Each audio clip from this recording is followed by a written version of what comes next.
Good evening. Welcome to another episode of Oshkosh Area Politics. My name is Ben Schneider, former school board president, and I'm delighted this evening to share with you some things that are going on in the Oshkosh School District. For example, actually tonight's topic, we're going to be talking about the district's long-range planning in conjunction with the Oshkosh Area Community Foundation. As you may know, the school board has essentially passed the leadership of the Oshkosh long-range planning for the Oshkosh schools to the Community Foundation, and it's going to be a Community Foundation-led initiative. To the credit of the Community Foundation, they are going to pay for the cost, and the Community Foundation, in fact, has hired a firm from Mobile, Alabama to engage the community in a vision initiative, and that in turn will guide the future long-range plan. So a lot's going to go on. Right now it's kind of in the middle of it in the sense of the firm from Alabama has trained facilitators in the Oshkosh area who in turn will facilitate these focus group discussions which will vet out community values, and from there it'll help generate a long-range plan. So, you know, that's kind of in my words what's going on. Now actually I'd like to share a clip, a video clip with you guys in terms of, in their own words, what the Community Foundation is going to accomplish. So please watch this following clip.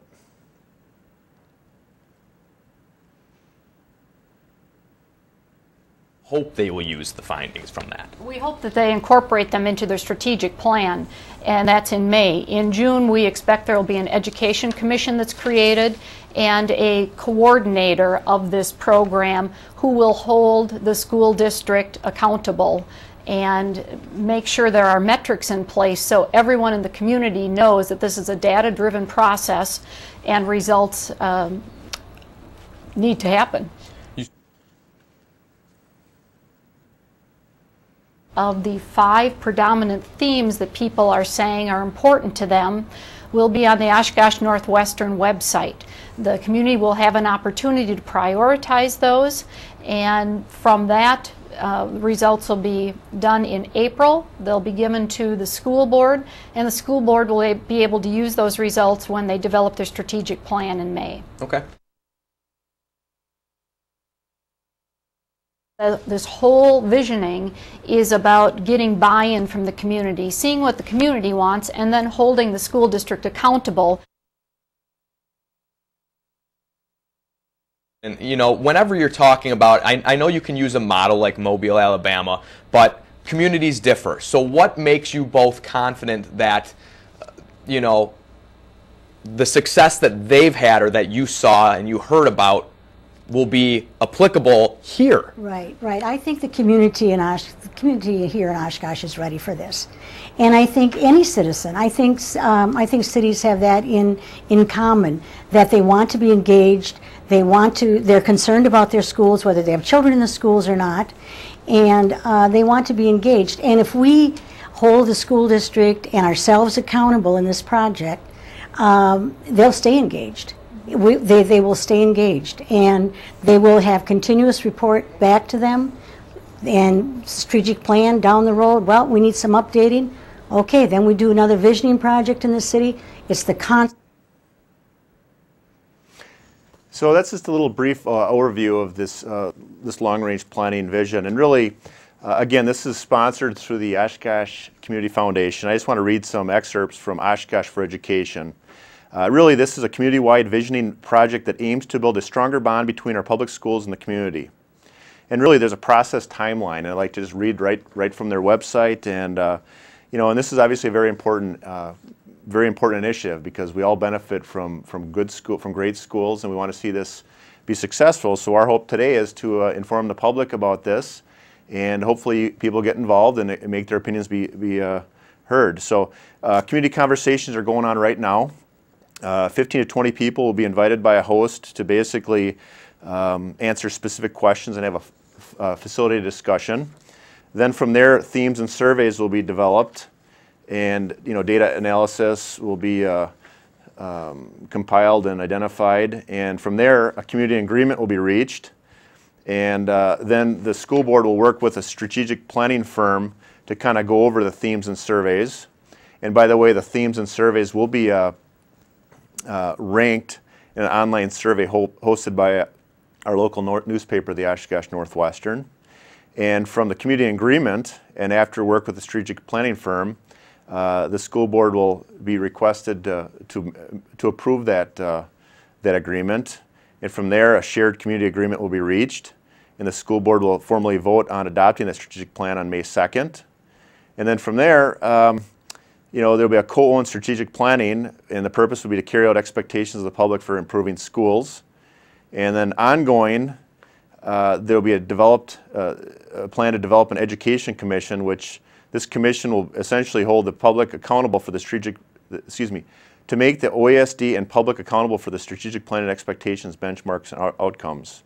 And that will be developed, that commission will actually have approximately 50% internal stakeholders, you know, your central office, teachers, principal, et cetera, and also community members. And that'll be kind of the ongoing monitoring to make sure that this doesn't sit on the shelf. So of course, we want to see this be successful, and we want to just inform and educate the public on this. So just to give you a little history, as many people know, I served on the Oshkosh School Board for 9 years, so I have a little history. And back in 2002, when I got on the school board, the superintendent at the time spent about $10,000 of the taxpayers' money, and he actually developed in conjunction with a firm called J. Hine & Associates, a community survey. And this was a scientific, actually very robust telephone survey to engage the community through a telephone. And from there, the survey results were tabulated and provided to the Oshkosh Board of Education. The intent was to guide future discussions based on the feedback you received from the community. So this, in fact, is not the first time this has happened. Then in 2006, 2007, approximately, the school district hired PMP PMP consultants, and they developed a kind of a framework for long-term planning. And then the community, then the school board in turn hired Carol Tyler. She was affiliated with the technical college, and there was a robust community engagement process, very actually similar to what's going on in the next few months. So again, this is kind of has already happened, but this is a different attempt, I guess. And as a result of that 2006-2007 long-range planning process, really nothing materialized. In my opinion, it was because the outcome, the input, resulted in output that was pretty extreme. I feel that at the time, and that's a concern of mine with this one, is kind of the players in the input piece was pretty far left, and it wasn't a good cross-section of the community. And then back in 2010, the school board transitioned from a interim superintendent to look to hire a permanent replacement, permanent superintendent, and the focus on that hire was to develop a long-range plan. And you know, that really never materialized. So essentially where we're at today is the school district kind of in a sense punted this this long-range planning to the Community Foundation. The Community Foundation in the last few years was successful in a visioning project with the the city of Oshkosh, and you know, and the hope is that the success of that will translate into a success with the Oshkosh School District. So as I stated a few minutes ago, there will be some community engagement, and the community engagement will in turn lead to priorities, and those priorities will be ranked through an online survey through the Oshkosh Northwestern. And so really, I guess we're putting the priorities in the hands of those that are technologically savvy. They're going to go to the Oshkosh Northwestern and rank that, which begs the question, if you don't have access to technology, if you don't know about this, or if you don't go to the Oshkosh Northwestern because you have other venues in which you like to receive your news, I guess that leads to the question of how much of a cross-section of the community will this represent. I also stated a few minutes ago how essentially people will be invited to participate. I know people can volunteer, but they also be invited. Out of the 4 school board members that I know, that I'm still in contact with during my 9-year tenure, to my knowledge, actually, as of yesterday, none of them have been asked to participate. So I do know that board members have said that they really want to get a good cross-section of the community. And frankly, I don't know very many people. I actually know of one person, in fact, that is actually going to be participating in the survey process. So it's our hope this will truly be a reflection of the community, and the outcome will be a positive and one we can be proud of. So it goes without saying that the data collection process that's going to be utilized through the Oshkosh Northwestern is less than scientific, because I believe people can perhaps go on there and rank things more than once. I don't know if there's a way to police that, but again, if people are not involved in technology, go online and generate, make their opinions known through that, we may have some skewed results. So really, the next clip we're going to show here is some discussion regarding the Oshkosh Area Community Foundation trained facilitators. It's a process that they're going to explain, in which they're going to go out in the community and engage people so they can receive feedback, which would in turn be tabulated and then actually prioritized through the Oshkosh Northwestern online survey. So watch this next clip that kind of explains that process, and we'll be right back in a few seconds and we'll discuss that momentarily.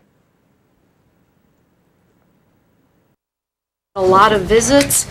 We've had facilitator training. We had our first listening session that Carolyn, Jennifer, and Kim helped facilitate for the Community Foundation Board of Directors.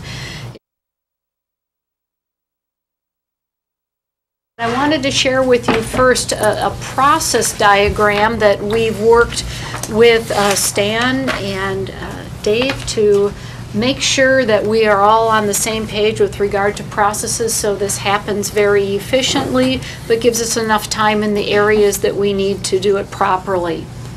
So in January and February, we're starting our community conversations, and these are being facilitated by a number of people that have now been through training. And the school board members, community partners, are going to be identified by Oshkosh4Education to participate in the selection of the strategic planning firm. Sorry, that's on the bottom of the box.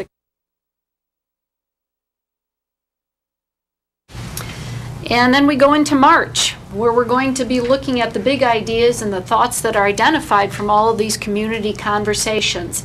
We believe there will be about 5 to 7 major areas, themes that will occur. And then we are going to ask the community to rank the priorities online at the Northwestern to determine how we can best serve their needs. We move into April, where we have a community agreement. This is going to be a very simple, basic publication that's going to reflect all of the major themes from the community conversations. We move into May, where we will have a district-wide community event to spell out the community agreement. We will formally present the results to the Board of Education with the expectation that these themes and tasks will be used to drive the school district strategic planning, and the school board will vote to formally accept the strategic plan as it is so far.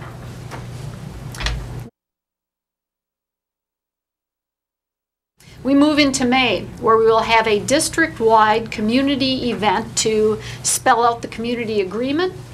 We will formally present the results to the Board of Education with the expectation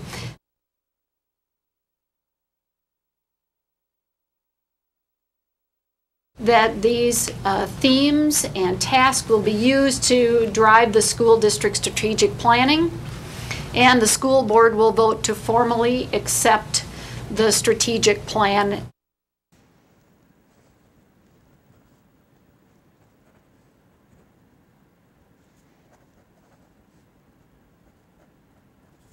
We move into May, where we will have a district-wide community event to spell out the community agreement. We will formally present the results to the Board of Education with the expectation that these themes and tasks will be used to drive the school district strategic planning, and the school board will vote to formally accept the strategic plan as it is so far.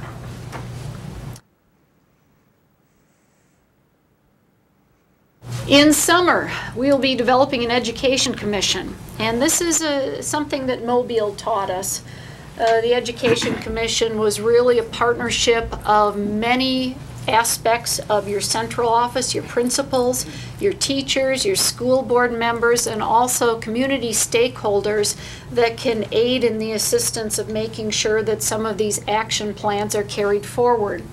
They'll also be looking at benchmarks. They're going to be looking at outcomes, and they're going to make the public and the education system accountable for the outcomes.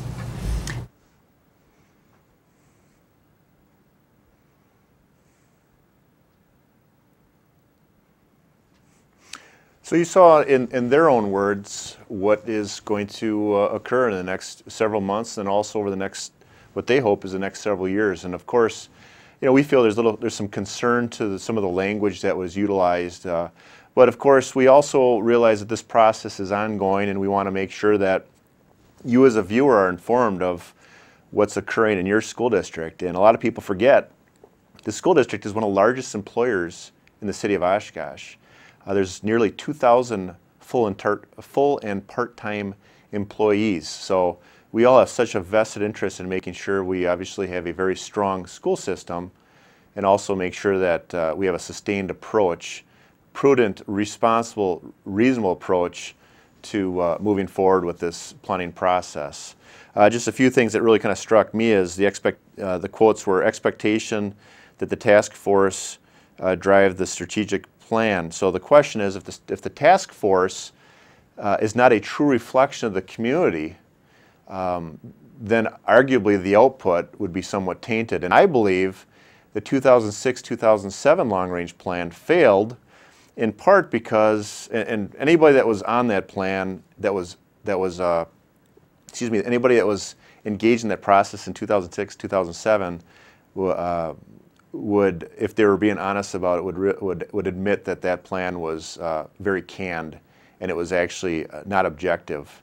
In fact, one of the recommendations from that plan was to actually close some schools on the west side, consolidate and move students to the north side, and we all know that recently the whole purpose of Oaklawn was because there was no more north side space. So a few years ago, we had excess space where we can close schools, and now we actually need to build schools on the north side, tear down and increase the square footage. So also in 2006, 2007, and one of the reasons why the plan failed, with kind of the same type of process to engage the community, arguably, was because some of the recommendations were so far left that they were actually in Calumet County. And for example, there were students that were actually walking to Carl Trigger Elementary School that were proposed to get on a bus and be transported all the way over to Merrill Elementary and Middle School. So at the time when we spend several $1 million a year on busing, that plan actually called for increased spending on busing and disrupting a lot of families. So our hope is that the failed processes of the past, or excuse me, the failed outcomes, actually a decent, arguably, framework, not a very good process, but a decent framework, will not be replicated and we'll have success. So just a couple things. One is the Community Foundation are going to train facilitators, which will essentially handpick focus groups. And from page 1 on their website, it says, and the host will basically be, the people that place input will be invited by the host for conversations. So again, who will be invited, and are they going to truly be a cross-section of the community? And we all know that if the recommendations and priorities, if it represents the hard-working values of the great citizens of this community, I think we'll rally behind it. And if it doesn't, we're going to have what occurred in 2006, 2007, a tremendous failure. The next clip we'd like to show you, really, so far we've heard from the Community Foundation representative. Actually last month, a spokesperson, or really the main facilitator from the Alabama firm that kind of trained the Community Foundation in this whole process, in which they can in turn train facilitators. She spoke at the Oshkosh Convention Center to approximately 150 guests in the community, and really kicked off this initiative. So the person that you'll be hearing from is the individual from Alabama that has expertise in this, that actually was brought in by the Community Foundation to really educate and arm the local facilitators with the tools so they can properly engage the community. So if you can watch this clip, we'll be back with you just in one moment. First, as a supporter of public education, by investing in what matters absolutely the most, its teachers. So round one was about philanthropy in partnership with teachers, administration, and community. Another sign is during a period of superintendent change, we don't skip a beat and we stay the course.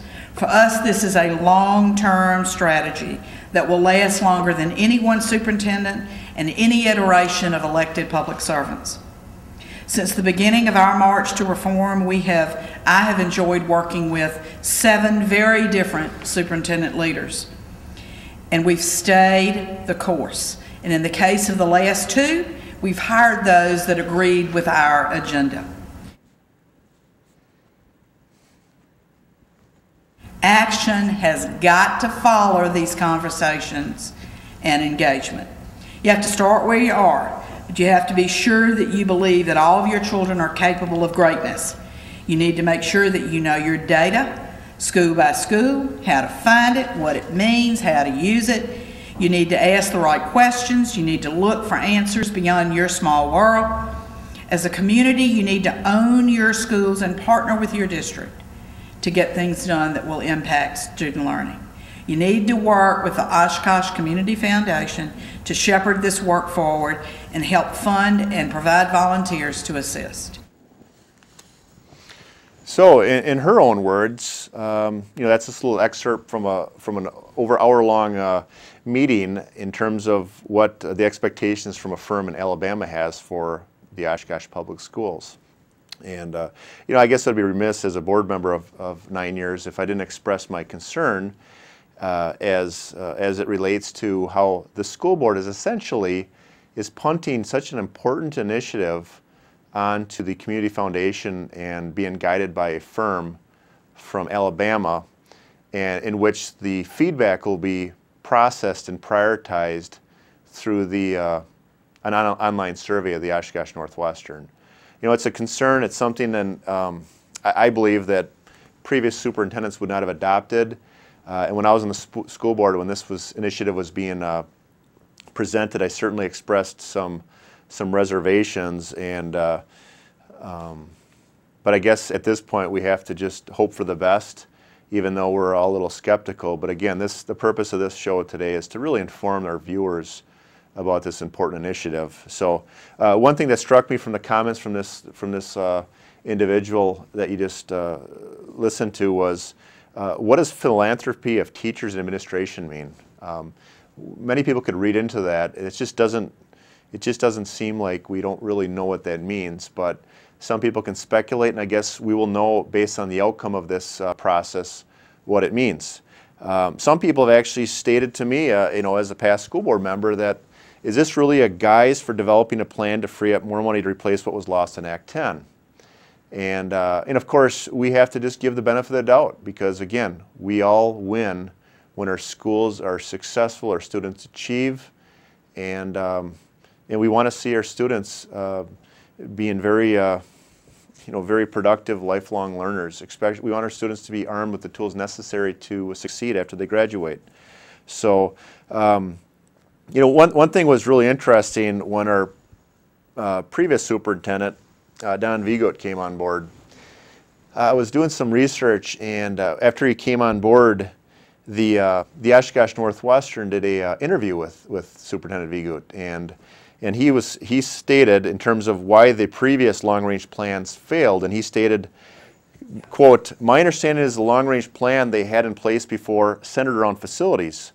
We're going to be inclusive of facilities, but go more broad in nature with some additional key pieces that are all interdependent," which is somewhat wordy, but really what happened was, I feel that everybody always kind of says that their new toaster oven's gonna toast bread a little better, and ultimately it just seems like what happens is the same thing over and over, the same outcome, the same recommendation is kind of provided at the conclusion, and we'll talk about that in a second. But so our main question is, how will this process be different? I mean, how will the outcome of this process be different? Will this process truly reflect the cross-section of this diverse community. It seems to many that the school board just constantly just kind of rearranges the deck chairs of the Titanic. Again, in 2002, the district did a survey. 2006, 2007, a major long-range planning effort occurred. And after that failure, the new approach is preceded by this will be different. And so it just seems like to me, it seems like when you just deal with the symptoms and not the cause, you constantly address the same thing over and over. And to me, doing the same thing over and over and expecting a different result is actually, by definition, is a definition of insanity. And I believe part of the failures has occurred in part because the ideology on the board hasn't changed. The deck chairs may have changed, but the ideology is still is permanently entrenched and woven into the fabric of the school district. And I believe that's in part why a lot of people don't even participate in this process. I feel that they have grown helpless, and they perhaps feel like the dog in Pavlov's experiment. So, and ultimately students suffer because of lack of discipline. So really the question is, how much of this process will focus on the $110 million plus budget, or will it only focus on future money? So as they engage the community, are they going to share with the community members that the school district spends over $110 million per year? I feel, and to me it seems obvious, that they're going to focus on trying to convince people that we just need more money. Some may argue that this process is already predetermined. You know, if you look at the facts, the players involved are some of the players that actually helped deliver this problem.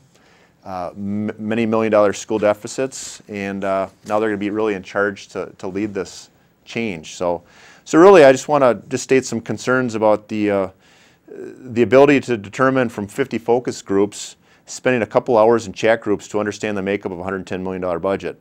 I'm concerned about any group claiming beforehand that the school board needs to vote in favor of this movement. I'm concerned about no attempt to engage the community in how existing dollars are being spent before what appears to be a desire to extract more.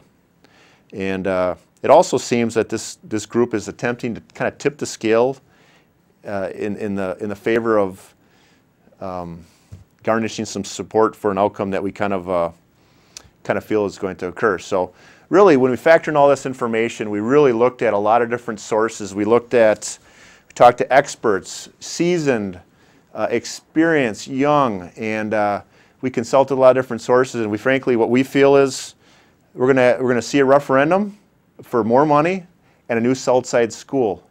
And we hope that this process evolves into something that's extremely productive for our students, because we all benefit. And we're going to be checking in on this and watching this. However, my feeling is referendum and a referendum. So you know, again, we hope for the best. We expect what has happened the last 2 times, and you know, it's our hope today that you are much more informed about what's going on. It's our hope that you are engaged in this process, make your opinions known to the school board, attend these focus groups, ask to be on these you know, ask for your opinions to be heard, ask for information. I know we were going to be looking at the notes of these community engagement process to see if it's truly a reflection of the process or of the diverse nature of this community. And it goes without saying again that everybody is going to benefit from a good, robust school. And our hope is our Northwestern will hold them accountable and to a great process. So with that, we'd like to wish you a good night and God bless. Thank you.